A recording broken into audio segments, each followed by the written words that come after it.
النصراوية اللي سواها لنا زميلنا سعيد الشهري.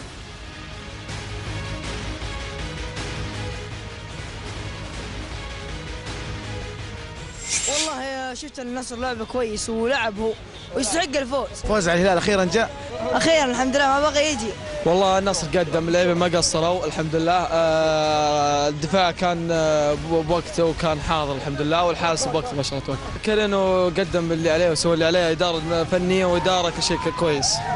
لاعبين، اداء اللاعبين اليوم ممتاز ممتاز. مبروك للنصر، قدموا مستوى وان شاء الله نطمح للافضل. هذه بدايه، ان شاء الله نطمح للافضل باذن الله ان شاء الله. فوز اليوم انك تفوز على الهلال بالنسبه لكم كجمهور، انه 3 نقاط ولا لا انه الديربي وفزنا فيه؟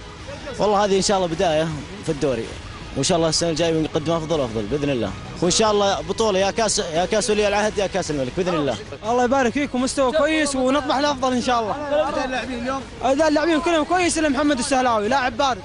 جاب الهدف محمد، جاب الهدف من مساعده ايوفي مصلح له الكوره، ولا هو لاعب بارد.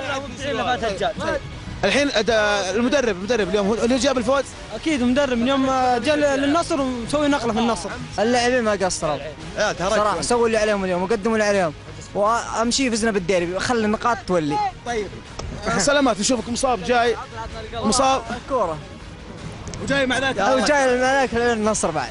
الف مبروك، الله يبارك فيك.